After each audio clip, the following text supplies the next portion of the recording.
AE kaget terima SMS poinnya akan habis, tiba-tiba saldo raib 100 juta rupiah.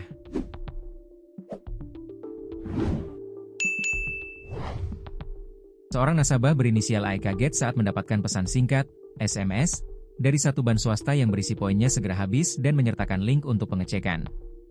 Namun, betapa nahasnya AE ketika mengklik link tersebut berniat untuk melakukan pengecekan, tiba-tiba saldo di rekeningnya sebesar 100 juta rupiah raib. Ternyata, SMS yang menyertakan link tersebut merupakan kejahatan siber melalui SMS palsu yang mengatasnamakan bank swasta. AE pun melaporkan hal tersebut ke kepolisian. Setelah ditelusuri ternyata AE terkena phishing dan terungkap pelaku merupakan warga negara asing alias WNA asal Malaysia. Akibatnya, AE kehilangan uang di rekeningnya sebesar 100 juta rupiah.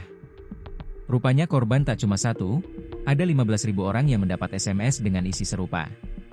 Kini pelaku akhirnya tertangkap. Polda Metro Jaya menangkap dua warga negara asing, WNA, asal Malaysia berinisial OKH, 53, dan CY, 29.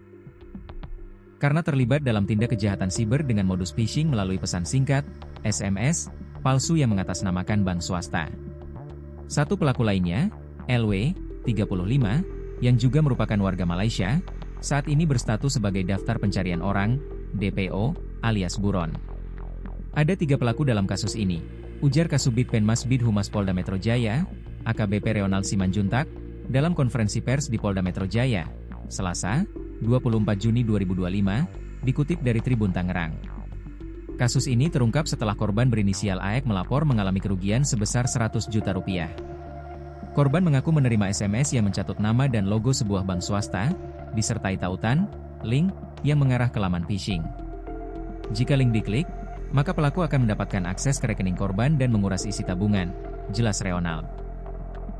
Pelaku menyamar sebagai pihak bank dan mengirim pesan berisi pemberitahuan masa berlaku poin nasabah akan segera habis, lalu mengarahkan penerima untuk mengisi data pribadi melalui tautan tersebut.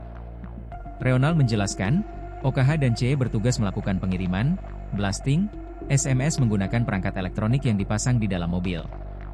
Sementara LW, yang kini buron, berperan mengirimkan alat dari Malaysia ke Indonesia, serta menyiapkan dan memasang perangkat tersebut.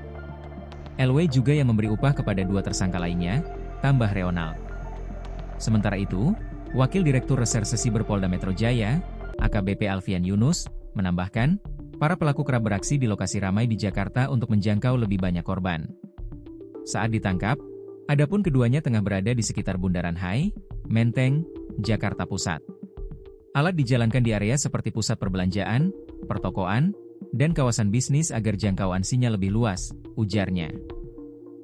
Pihaknya juga telah berkoordinasi dengan aparat penegak hukum Malaysia melalui jalur kerja sama Polis to Polis untuk menangkap pelaku yang masih buron.